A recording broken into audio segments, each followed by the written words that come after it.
Good evening students. हर दिन की तरह एसएससी जीडी का क्वेश्चन 20 क्वेश्चन हिंदी का जो लेकर आता हूं आ गया हूं। ध्यान रखिएगा, शाम को 5 बजे से प्रत्येक दिन इसी चैनल पर थर्ड आई ऑफ सक्सेस पर आपको एसएससी जीडी की प्रैक्टिस सेट 20 क्वेश्चन का, यानी 20 क्वेश्चन मैथ, 20 रीजनिंग, 20 जीके और 20 हिंदी, ये प्रतिदिन आपको 5 बजे से लेकर 8 बजे तक आएगा वीडियो आपके पास। तो आपको इसको जरूर से व्यू करना है। कितना क्वेश्चन सही हो रहा है जरूर से कमेंट करना है और सब्सक्राइब जरूर करना है। अच्छा लगे तो, कोई इसमें कमी रह जाए तो जरूर से कमेंट करके आप बताया कीजिए। चलिए अब चलते हैं। यह सीरीज का नाम है ऐलाने जंग सीरीज, जो लगातार आपके एग्जाम तक आएगा और सीधे पेपर में छपेगा यहां से क्वेश्चन। चलिए अब देख सकते हैं, ये हमारा जो है ऑफलाइन क्लासेस है सक्सेस कोचिंग सेंटर। तो जितने भी रांची जिला के रहने वाले छात्र हैं, रांची झारखंड की राजधानी रांची में रहने वाले छात्र, वो ऑफलाइन भी फैसिलिटी का यूज कर सकते हैं। एसी लाइब्रेरी फैसिलिटी भी है यहां और फ्री वाईफाई फैसिलिटी भी है। इसके अलावा bank, SSC, railway, JSSC, BSSC, JPSC, defence और टेस्ट सीरीज सारे चीजों का होता है। अभी एसएससी जीडी का टेस्ट सीरीज चल रहा है। जिनको भी ऑफलाइन टेस्ट सीरीज ज्वाइन करना है विथ फुल डिस्कशन ज्वाइन कर सकते हैं। इस नंबर पर संपर्क कर सकते हैं या उस नंबर पर। चलिए आगे बढ़ते हैं हिंदी का पहला क्वेश्चन की ओर। निम्नलिखित मुहावरे के लिए उचित अर्थ का चयन विकल्पों से कीजिए। ठीक है, तो ईंट का जवाब पत्थर से देना। क्या है? ईंट का जवाब पत्थर से देना। ठीक है, तो ईंट का जवाब पत्थर से देना, तो गुप्त रहस्य प्रकट कर देना, किसी की दुष्टता का करारा जवाब देना, युद्धात्मक विनाश लाना, विचलित होना। क्या हो जाएगा? किसी की दुष्टता का करारा जवाब देना। ईंट की जवाब पत्थर से देना। चलिए नेक्स्ट, इसमें उपयुक्त विकल्प का चयन कीजिए। बोल रहा वह सकुशल गांव पहुंचे गए। क्या हो जाएगा? वह सकुशल गांव पहुंचे गए। तो पहुंचे गए नहीं होगा, क्या होगा? पहुंच गए। चलिए, चक्षु श्रवा के लिए उपयुक्त वाक्य खंड चुनकर लिखिए। चक्षु श्रवा, तो देखिए चक्षु से जो देखने का कार्य करता है, चक्षु से जो श्रवण का कार्य करता है, तो देखिए श्रवा मतलब श्रवण का कार्य। तो सीधे सीधे ऑप्शन मिल गया, आगे का ऑप्शन हम पढ़ेंगे नहीं। ठीक है, नेक्स्ट, किसी व्यवस्था को देखने वाला। तो कोई व्यवस्था को देखने वाला क्या कहलाएगा? व्यापक कहलाएगा? नहीं, व्यापक तो बड़ा क्षेत्र में, व्यापक भी नहीं कहलाएगा। व्यवहारिक तो व्यक्ति होता है व्यवहारिक, तो ये क्या हो गया? व्यवस्थापक। नेक्स्ट, निम्न में से कौन सा शब्द संख्यात्मक विशेषण का उदाहरण नहीं है? तो कौन सा शब्द संख्यात्मक विशेषण का उदाहरण नहीं है? देखिए लगातार, दुगुना, पहला, बहुत, ये सब क्या है? संख्यात्मक विशेषण का उदाहरण है, लेकिन लगातार जो है संख्यात्मक विशेषण का उदाहरण नहीं है। तो ध्यान रखिएगा, नहीं को जरूर से। निम्नलिखित विकल्पों में से किस एक वाक्य में मोद शब्द के लिए उचित पर्यायवाची का प्रयोग हुआ है? किसके लिए? मोद के लिए उचित पर्यायवाची। तो मोद, उमेश को उम्मीद है, नौकरी मिलने पर वह हर्षित है, नरेश दुखी है, वह पढ़ता। तो मोद किसका पर्यायवाची होता है? किसका? खुशी का, यानी हर्षित का। तो नौकरी मिलने पर वह हर्षित है, तो बी नंबर ऑप्शन सही हो गया। चलिए आगे बढ़ते हैं। निम्नलिखित मुहावरे का सही अर्थ विकल्पों में से चुनिए। खरा खेल फरुखावादी। खरा खेल फरुखावादी। ठीक है, तो इसका मतलब सही काम, गुप्त सलाह करना, युद्ध में मारा जाना, परेशान होना। तो क्या हो गया? खरा खेल मतलब सही काम, सही काम। ठीक है, चलिए आगे बढ़ते हैं। निम्नलिखित में से शुद्ध वाक्य कौन सा है? वह लड़का खटनत है, वह लड़का नटखट है, वह लड़का नटखत है। नहीं होता है, ये भी नहीं होगा, ये भी नहीं होगा, नहीं ये नहीं होगा।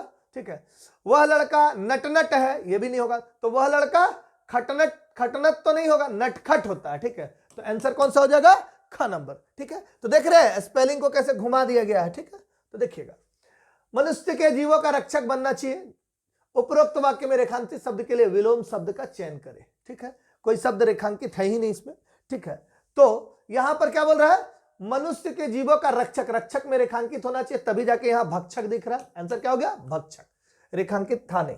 चलिए, जो बहुत कम जानता हो, वाक्यांश के लिए सही शब्द क्या होना चाहिए?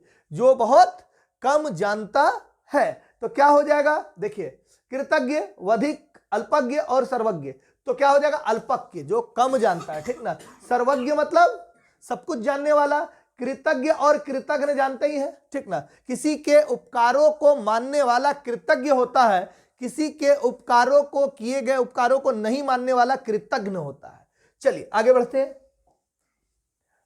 निम्नलिखित वाक्य के किस शब्द में अशुद्धि है? चावल का अभाव चिंतनीय है। तो देखिए चावल का अभाव चिंतनीय है, तो ये वाला शब्द में जो है एरर है। चिंतनीय कैसे होता है? चिंतनीय ऐसे होता है, ठीक है, चिंतनीय ऐसा होता है, यानी न में क्या होता है? दीर्घिकार। निम्नलिखित विकल्पों में से किस एक वाक्य में आरंभ शब्द के लिए उचित विलोम का प्रयोग हुआ है? ठीक, आरंभ शब्द के लिए उचित विलोम का प्रयोग हुआ है। हर व्यक्ति का अंत सुनिश्चित है, ठीक है, आरंभ का क्या होता है? विलोम। अंत हो गया, काम खत्म, आगे पढ़ेंगे नहीं। इस कक्ष की लंबाई, ऊंचाई और चौड़ाई बराबर और एक रूप है। उपरोक्त वाक्य में कौन सा शब्द भाववाचक संज्ञा शब्द नहीं है? ठीक है, तो देखते हैं। इस कक्ष की लंबाई, ऊंचाई और चौड़ाई बराबर और एक रूप है। उपरोक्त वाक्य में कौन सा शब्द भाववाचक संज्ञा शब्द नहीं है? बोल रहा भाववाचक संज्ञा शब्द नहीं है। तो देखिए चौड़ाई, ऊंचाई, लंबाई, ये भाववाचक हो गया, क्या हो गया? एक रूप। नहीं है में एक रूप। चलिए आगे बढ़ते हैं। इनमें से कौन सा शब्द गंगा का पर्यायवाची नहीं है? तो देखिए गंगा का पर्यायवाची कौन सा नहीं है आपसे पूछ रहा है। तो पर्यायवाची शब्द बहुत 2-3-4 क्वेश्चन पर्यायवाची विलोम से आपको एसएससी में आएंगे, तो पूरा पर्यायवाची विलोम डेली पढ़िए, डेली रटिए, याद कीजिए। देखिए विष्णुपदी ये गंगा का ही पर्यायवाची होता है। कालिंदी ये गंगा का नहीं होता है। देवनदी ये गंगा का होता है। त्रिपथगा ये भी गंगा का होता है। तो ये कालिंदी किसका होता है? तो कालिंदी होता है यमुना का पर्यायवाची शब्द। किसका? यमुना का पर्यायवाची शब्द होता है कालिंदी।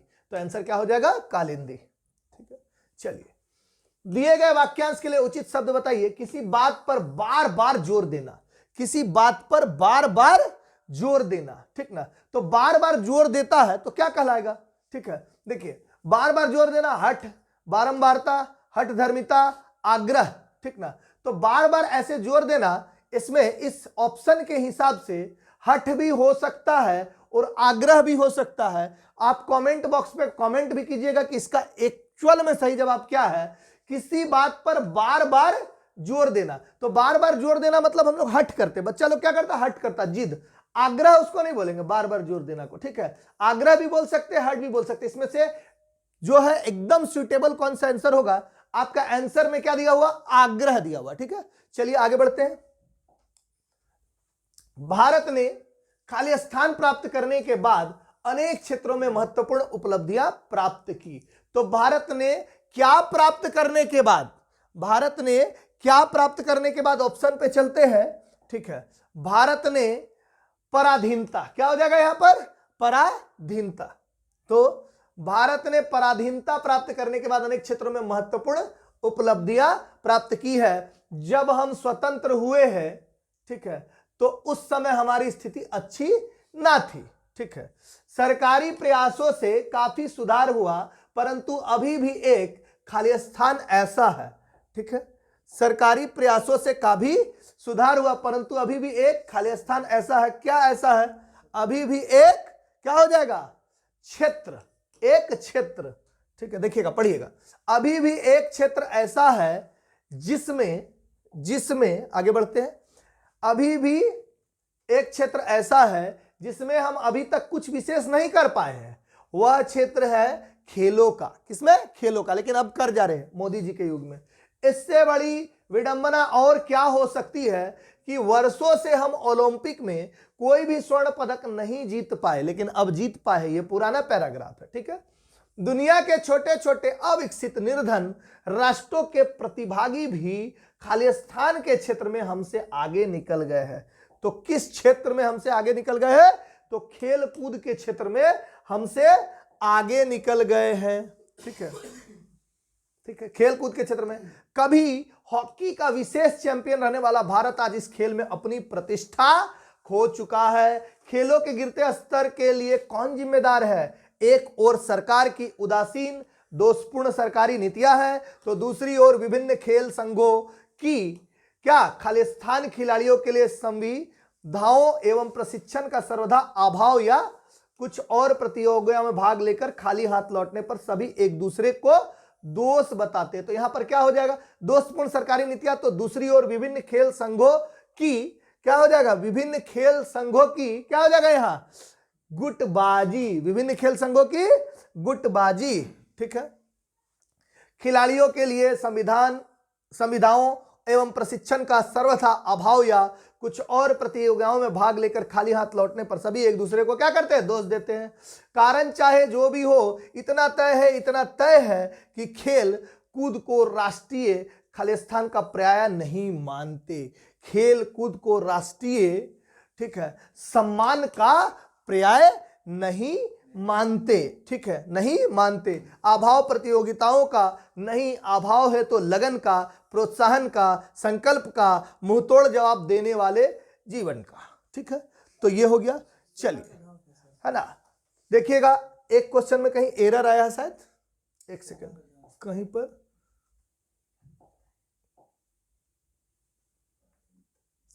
ओहो, पराधीनता नहीं होगा यहां पर, एक सेकंड। भारत ने स्वाधीनता, ठीक, बोलने में मिस्टेक हुआ है। चलिए, भारत में क्या हो जाएगा यहां, स्वाधीनता, इसको सुधार लीजिएगा, भारत में स्वाधीनता, पराधीनता नहीं, ठीक है। इस पैराग्राफ में यही एरर था। चलिए, आज का 20 क्वेश्चन खत्म हुआ।